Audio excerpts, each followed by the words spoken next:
does. So 100 years ago, I promised Paul I'd build him some models, so these are for you. 100 years ago. The Moraine Solner is a Hillier Kitt, and it's all painted one color, and then I used Games Workshop inks to try and change the tone of the paint to get a more olive drab color. And the markings are for the Japanese Test and Evaluation Squadron, because the only export customer was China. They got 3. And they're actually painted olive drab all over instead of the French airplanes are decidedly chrome in the metal parts. They're all, every picture I've ever seen, they're just polished. Some Irk must have spent his life trying to keep those shiny. But I didn't have any Chinese decals, but I did have the Japanese Test and Evaluation Squadron markings for the tail, so that's the color it got. They may have captured one, I don't know.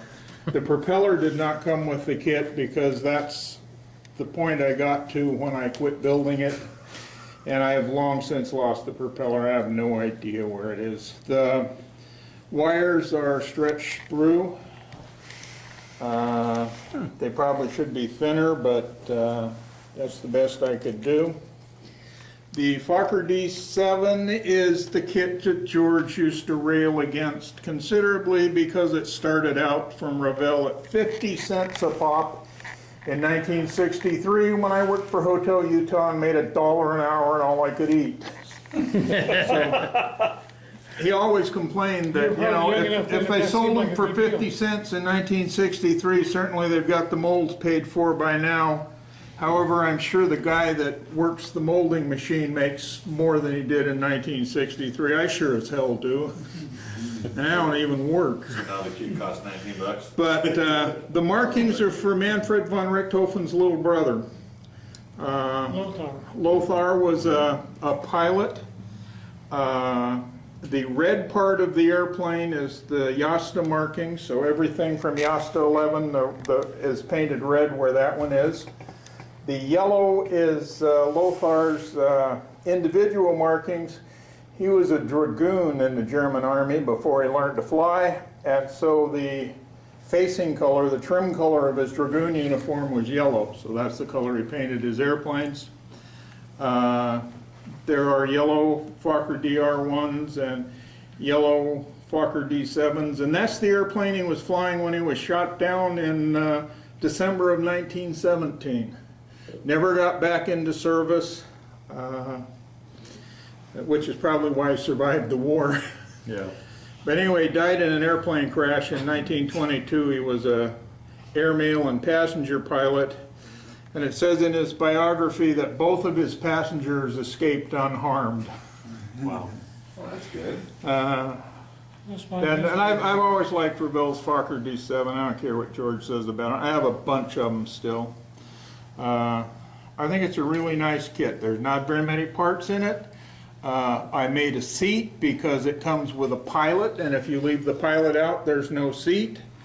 But the seat is just a piece of evergreen styrene tube it's the biggest size that fits in the hole. And I just cut it off on the bottom and sanded it flat and glued a piece of plastic to it and then tried to sand a seat shape into it. The seat belts are decals. The wing decals come from a British company called Aviatic. And I think they make absolutely gorgeous decals in all German lozenge in every scale you could think of. But they're very transparent, so you have to put them over a light colored base. So that the base color there is Pallid Witch Flesh from Citadel, which is not white, but if you see it on its own, it's white. If you see it next to another color, it's got a decidedly tan tone, but if you see it by itself, it's white.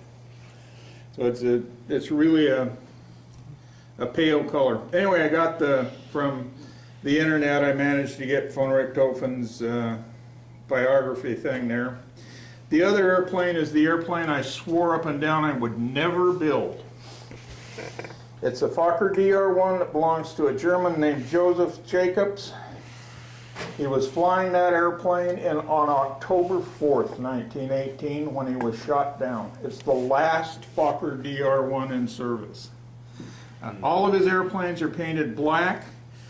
He has a Fokker D.VII that looks just exactly like it. It's got the same markings on it. I don't know how he got away with the big white crosses, but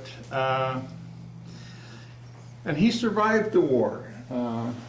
He loved Fokker DR-1s. I love Fokker DR-1s. He shot down 30 enemy airplanes flying a Fokker DR-1, which is more than anybody else. Murder Boss shot down 48.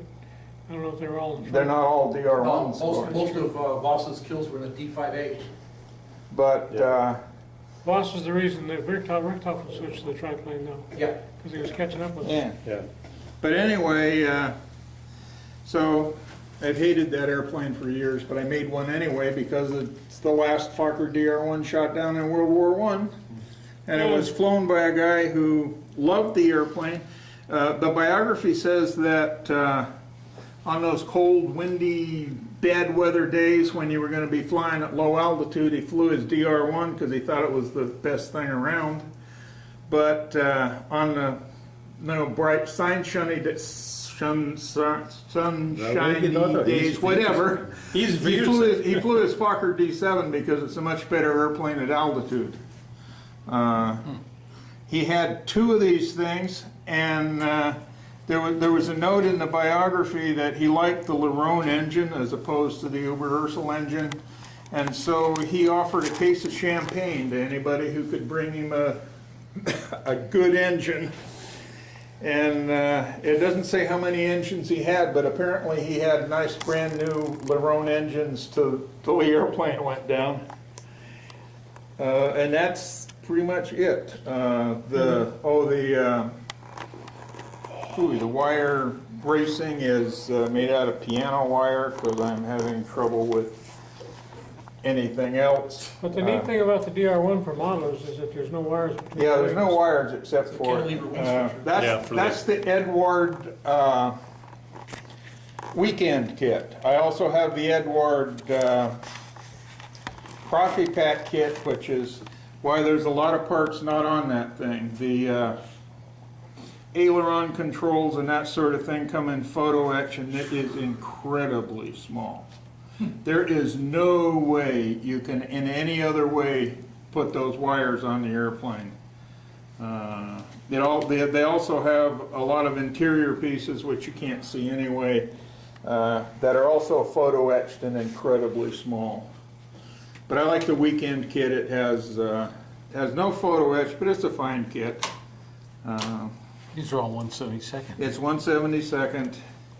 I have my Profi Pack kit's going to be built without all the fancy stuff, but it's probably going to be Lothar von Richthofen too, which so it's going to have a yellow wing and a yellow back. But thanks to Aviatic, they now make that streaky German camouflage cloth that Fokker used. So now I can put the streaky camouflage on my airplanes, and I can go back to building Fokker DR-1s again, proper DR-1s. And that's it.